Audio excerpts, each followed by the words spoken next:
La joueuse des Phoenix Mercury Britney Greener venait en Russie en février pour y jouer durant l'intersaison américaine, pratique courante des basketteuses qui gagnent à l'étranger parfois plus que chez elles. Sur fond de dégradation continue des relations russo-américaines, en particulier avec le conflit en Ukraine. Les plus hautes autorités à Washington se sont ensuite saisies de l'affaire et ont déclaré que la Russie détenait injustement la star de 2M3 âgée de 31 ans. Les États-Unis ont besoin depuis longtemps d'une forme d'ennemi extérieur, estime Vladimir Poutine, pour qui la Russie leur a donné une chance d'unir leurs alliés autour de. Le président russe estime que l'Iran n'est pas vraiment adapté à ce rôle. La Russie les plus .bir in un putain mould rater los devar against nato tant los to Ukraine pic.twitter.comos 3 enfants pi.1h34. Zelensky félicite Macron pour sa présidence de l'UE. Le président ukrainien Volodymyr Zelensky a félicité son homologue français pour la réussite de sa présidence de 6 mois, estimant qu'elle est devenue historique pour l'Ukraine et toute l'Europe. It became historique for Ukraine en all of Europe. 11h20, légère baisse de la production de blé en France. La récolte de blé tendre s'annonce correcte en France, d'une qualité correspondant à la moyenne décennale en dépit de rendement en légère baisse à l'issue d'une campagne marquée par des aléas climatiques exceptionnels, a indiqué la filière dans un communiqué vendredi. Elle exporte la moitié de cette production vers l'Union européenne et des pays tiers dans un contexte géopolitique particulièrement tendu marqué par la guerre en Ukraine et des sécheresses dans plusieurs zones du monde. Le blé français pourra répondre à tous les besoins du marché français et assurer son rôle à l'international, affirme Jean-François Loiseau, qui estime que les exportations françaises pourraient augmenter. Le taux d'inflation dans la zone euro a battu un nouveau record en juin à 8,6% sur un an, a annoncé Eurostat vendredi, alors que la guerre en Ukraine attise une flambée des prix de l'énergie et de l'alimentation.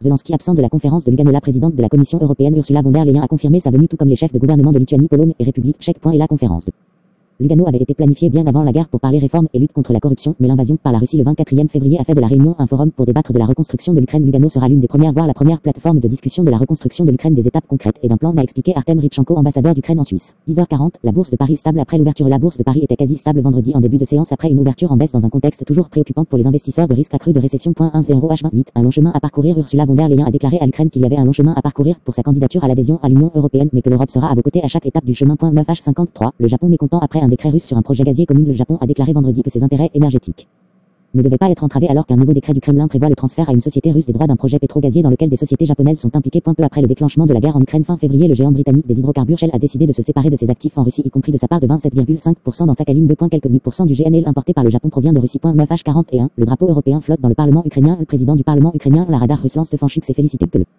drapeau européen flotte à présent dans son hémicycle. 8h55, lui appelle l'Ukraine à accélérer les réformes contre la corruption. La présidente de la Commission européenne Ursula von der Leyen a appelé vendredi l'Ukraine à accélérer ses réformes contre la corruption, assurant le pays du soutien des 27 sur la longue route vers l'adhésion à l'UE. Il convie que le nouveau chef du parquet spécialisé dans la lutte contre la corruption et le nouveau directeur du Bureau national ukrainien de lutte contre la corruption soient nommés dès que possible, a notamment déclaré la chef de l'exécutif européen. 8h20, un petit Ukrainien tué dans un choc avec une trottinette électrique. Un petit garçon ukrainien réfugié en France est mort jeudi à Nice après avoir été heurté par une trottinette électrique qui roulait à vitesse excessive. On a pris de sources policières confirmant une information de Nice matin. 8h10, début du procès contre la basketteuse américaine Britney Greener. La sportive de haut niveau, double médaillée d'or olympique avec les États-Unis, est jugée ce vendredi en Russie pour des accusations de trafic de drogue. Et la basketteuse Britney Greener. New Russian Missile Street on Residential Building in Ukraine. 7h30, des Ukrainiens réfugiés dans le temple hindou d'une île d'Irlande du Nord fondée dans les années 1960. Il s'est rapidement étendu à l'Europe de l'est après la chute de l'Union soviétique et revendique 1 million de membres dans le monde. 7h10, 17 morts dans un tir de missile sur Odessa. 17 personnes ont été tuées dans un tir de missile sur un immeuble de la région d'Odessa, dans le sud de l'Ukraine, tiré par un avion stratégique depuis la mer Noire selon Kiev, au moment où l'armée ukrainienne vient d'y reprendre aux Russes un îlot stratégique pour la maîtrise des routes maritimes. 7h, c'est la fin du sommet de l'OTAN. L'OTAN a achevé jeudi son sommet à Madrid sur la constatation, faite par Moscou, qu'un nouveau rideau de fer s'abattait en Europe au moment où l'Ukraine, forte du soutien renouvelé de l'Alliance, reprenait aux Russes un îlot symbolique et stratégique pour la maîtrise des routes maritimes. Bonjour à toutes et à tous. La veille, l'armée ukrainienne venait de reprendre aux Russes un îlot stratégique en mer Noire pour la maîtrise des routes maritimes.